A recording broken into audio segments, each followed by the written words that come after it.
अगर चाहते हो कि जेईई मेंस के पहले अटेम्प्ट में ही तुम्हारी 98 या 99 परसेंटाइल आ जाए तो प्लीज़ प्लीज़ प्लीज़ इन गलतियों को बिल्कुल मत दोहराना जो मैंने की। So hey guys, welcome back to my channel. This is Himanshu Sharma and today we're gonna talk about the 5 crucial mistakes I did before my JEE Mains January.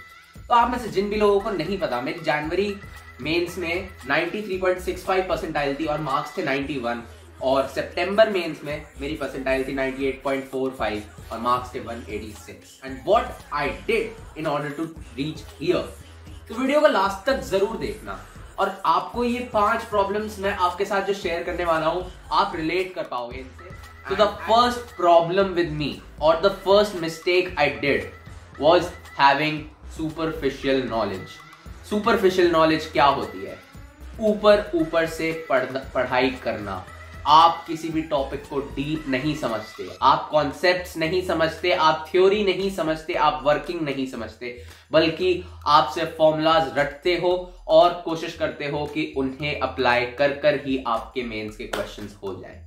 ऐसा नहीं होने वाला my friends, specially in physics. और वो चीज आपको haunt करेगी जब आप पेपर में इस तरह उठ के चले जाओगे कि सिर्फ PYQs कर लिए या सिर्फ ये कर लिए और ये 4 क्वेश्चन रट लिए या 4 फॉर्मूले रट लिए या सिर्फ रिवीजन नोट से पढ़ लिया, टॉपिक को ढंग से नहीं समझा. आप मैक्सिमम चीजों को समझने से अच्छा, क्वांटिटी से अच्छा, क्वालिटी पे डिपेंड करो कि अगर आपके 10 चैप्टर आपने 7 भी अच्छे से करे हैं तो एटलीस्ट उन 7 क्वेश्चंस को तो ठीक करो, रादर देन 10 के 10 करे हैं पर आपसे हो 5 भी नहीं रहे हैं. So that would be great अगर आप अपने सुपरफिशियल नॉलेज की जगह डीप नॉलेज पे डिपेंड करो. सेकंड जो मेरी गलती थी, that was a cause of this superficial knowledge, which is over confidence. Over confidence ये वर्ड हमें बहुत सुनने को मिलता है. ओवर कॉन्फिडेंस कौन रखता है? एक्चुअली जिसको सुपरफिशियल नॉलेज होती है. मेरे कभी कभी टेस्ट में अच्छे मार्क्स आ जाते थे तो I used to be so happy about it. मैं सबको ये बताता था कि ऐसे करो वैसे करो, मेरे तो इतने आ रहे हैं. एट दी एंड मेरे जिन बच्चों को मैं बताता था कि ऐसा करो वैसा करो, उनसे कम मार्क्स रह गए थे जनवरी में. इतना बुरा फील होता है, आई कांट टेल यू कि जब कैसा फील होता है. और मैं सच कह रहा हूं, अगर आपको ऐसा फील नहीं करना तो ओवर कॉन्फिडेंस से बचो. किसी खुशी को लेकर भी ज्यादा खुश होना और किसी दुख को लेकर भी ज्यादा दुखी होना, कोई भी सिनेरियो अच्छा नहीं होता है. So believe me guys, over confidence आपको मार देगा. आप अंडर कॉन्फिडेंट भी मत रहो, आप बस कॉन्फिडेंट किस चीज में रहो कि आपको कोई काम दिया जाए तो you should be ready to do it at any cost within the deadline. ये आपका काम होना चाहिए. आपका काम नहीं है कि आप अंडर कॉन्फिडेंट होके भी कि भैया प्लीज मेरी हेल्प कर दो, मेरा ये सीन है, मेरा वो. आपके अंदर सब कुछ है. आपको पता है कि मुझे मेहनत करनी है, मुझे पढ़ना है, तभी मेरे मार्क्स आएंगे. तो आप रादर देन अपना टाइम वेस्ट करने पे, उससे अच्छा आप पढ़ाई करो जाकर. आपको पता है कि आपको क्या करना है. मैं बोलता हूं इस टाइम पे आपको रिवीजन बहुत इंपॉर्टेंट है. जो भी आपने पढ़ा है, नए टॉपिक्स को मत खोलो ज्यादा, स्ट्रॉन्ग टॉपिक्स को और स्ट्रॉन्ग करो, मीडियम टॉपिक्स को स्ट्रॉन्ग करो, वो इंपॉर्टेंट है, तो उस पर ध्यान रखो. Third thing that ruined my JEE Mains and it will ruin yours too if you do not listen to me is your unhealthy sleep cycle. आप बहुत खुश होते होंगे ये सुनकर कि मतलब ये करके कि रात को आप 12 बजे पढ़ने बैठ रहे हो, सुबह 5 बजे तक पढ़ रहे हो और फिर सो रहे हो और फिर 11 बजे 12 बजे उठ रहे हो. दिन में फिर इतना ज्यादा पढ़ाई नहीं हो पाती तो रात को आते आते गिल्ट होता है तो रात को पढ़ने बैठते हैं. फिर मम्मी को बताते हैं मम्मी मैं रात को 5 घंटे पढ़ा, 6 घंटे पढ़ा.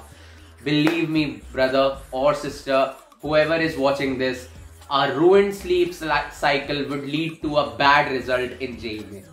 मैं सच कह रहा हूं, आपको नहीं पता, आपके एडमिट कार्ड अभी तक नहीं आए हैं कि आपको मॉर्निंग शिफ्ट मिलने वाली है या इवनिंग. मेरा सिर्फ एक सजेशन रहेगा, जब तक एडमिट कार्ड नहीं आते तब तक ठीक है, बट एडमिट कार्ड आते ही जिस भी शिफ्ट में आपका पेपर है आपको उस शिफ्ट के हिसाब से अपनी स्लीप साइकिल को बनाना है. अगर आपका पेपर मॉर्निंग में है, दैट इज 7:10 आपको रिपोर्ट करना पड़ेगा. 9:15 या 9:30 से आई गेस आपका पेपर शुरू हो जाएगा JEE Mains का. तो आपको उस दिन उठना 5 बजे पड़ेगा. Believe me. तो आपको ऐसा बनाना है अपनी स्लीप साइकिल को, अगर रोज 5 भी नहीं तो 6 बजे तो रोज उठ ही जाओ. या आपकी स्लीप साइकिल होनी चाहिए और रात को 11 बजे आपको बेड पर सो जाना है. और जिन बच्चों का पेपर दोपहर में होने वाला है, they can extend it to 8 AM और 9 AM। 9 AM में नहीं, 8 AM would be the max. रात को 12-1 बजे सो गए और 8 AM हम उठ जाएंगे। तो ये बात जरूर ध्यान में रखना कि स्लीप साइकिल को बहुत ज्यादा इंपॉर्टेंस देनी है, वरना पेपर में आपको नींद आएगी, आपकी परफॉर्मेंस डिक्रीज हो जाएगी, आपके ऊपर प्रेशर इंक्रीज हो जाएगा और आपका दिमाग काम करना बंद कर देगा। जो बहुत ही अनयूजुअल लगेगा और 99% बच्चे ये चीज अभी कर रहे हैं, वो है टू मच म्यूजिक सुनना। Not music but songs, music with lyrics. Lyrics क्या करते हैं आपके माइंड में? जब आप लिरिक्स को सुनते हो, दे ट्रिगर एन इमोशन। अगर आप कोई इमोशनल सॉन्ग या कोई दर्द भरा गाना सुन रहे हो सकता है आपको अपनी पुरानी किसी एक्स या पुरानी किसी एक्स की याद आ जाए। अगर आप कोई मोटिवेशनल सॉन्ग भी सुन रहे हो, वो मोटिवेशनल सॉन्ग आपको सिर्फ और सिर्फ टेम्पररी मोटिवेशन देगा, आपके दिमाग में कुछ सिनेरियोज क्रिएट करेगा। पर बिलीव मी, मैं भी यही गलती कर रहा था। जनवरी मेन से पहले मैंने बहुत मोटिवेशनल सॉन्ग सुने, मैंने पढ़ाई करी, मैंने पेपर से एक दिन पहले गाना सुना, मैं अगले दिन पेपर में गया, गाना मेरे दिमाग में गूंजता रहा। मैं कोशिश कर रहा था क्वेश्चन सॉल्व करने की, चीजें रिकॉल करने की, मुझे कुछ याद नहीं आ रहा था, गाने मेरे दिमाग में चल रहे थे। प्लस उस मोटिवेशनल सॉन्ग के लिरिक्स की वजह से मेरे दिमाग में परफॉर्मेंस एंजाइटी हो गई थी, परफॉर्मेंस प्रेशर हो गया था। I could feel my nerves cracking और मेरा खून का दौरा बढ़ गया था और मेरे पैर भी हिल रहे थे। So you might be laughing right now, या फिर आपको मजाक लग रहा होगा ये सब, बट बिलीव मी, ये बहुत बड़ी चीज है। गाने सुनना छोड़ दो, मेलोडी को, मतलब मेडिटेशन म्यूजिक या फिर सिर्फ नॉर्मल म्यूजिक विदाउट लिरिक्स सुनो, EDM सुनो, वट एवर यू लाइक, पर म्यूजिक विद लिरिक्स को छोड़ दो। आई वुड सजेस्ट, क्योंकि मैंने भी अपने जनवरी मेंस के बाद म्यूजिक विद लिरिक्स को बिल्कुल छोड़ दिया था and I actually felt better, क्योंकि मेरे दिमाग में सारा टाइम गाने नहीं चल रहे थे। जब मैं पढ़ाई कर रहा होता था मेरे दिमाग में गाने नहीं चल रहे होते थे, जब मैं पेपर कर रहा होता था मेरे दिमाग में गाने नहीं चल रहे होते थे। अवॉइड करो किसी भी तरह के साउंड्स को, अनप्लेजेंट साउंड्स को, तो वो आपको हेल्प करेगा। फिफ्थ और लास्ट और मेरे ख्याल से सबसे इंपॉर्टेंट गलती is not analysing your tests. मैं जनवरी में से पहले बहुत मॉक टेस्ट दे रहा था, सारे मॉक टेस्ट देता था जितने भी कोचिंग के होते थे, एक्स्ट्रा मॉक टेस्ट भी देता था, पर मेरी इकलौती सबसे बड़ी गलती थी टेस्ट तो रोज देना, बट कभी भी एनालाइज ना करना उस टेस्ट को। टेस्ट को एनालाइज करने का अलग तरीका होता है। अगर आप चाहते हो कि मैं टेस्ट के एनालिसिस पर वीडियो लाऊं, तो वीडियो में मुझे कमेंट डाउन करो और लाइक द वीडियो। तो एनालाइज करने का मतलब होता है आप टेस्ट देने के बाद सिर्फ उसका स्कोर नहीं देखते, आप बैठकर एक एक क्वेश्चन को देखते हो कि ये क्वेश्चन मुझसे ठीक हुआ, क्या ये मैंने तुक्के से ठीक करा, क्या ये मैंने पार्शली करेक्ट करा, क्या ये मेरे को बिल्कुल आता था तो मेरे से ठीक हो गया, या फिर ये क्वेश्चन मुझसे नहीं आता था और गलत हो गया।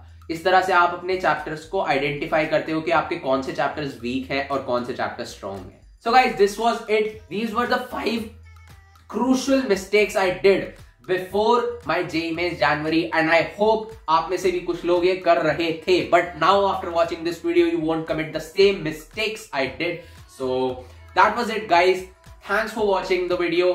Do like the video if you liked my tips or dislike if you didn't, and comment down any of your suggestions you would like to see videos on in future, and share the video with your friends. और अगर आप पहली बार देख रहे हैं मेरी videos को, तो ऐसे ही JEE रिलेटेड कंटेंट के लिए आप मुझे सब्सक्राइब कर सकते हैं और मेरे चैनल को चेकआउट कर सकते हैं।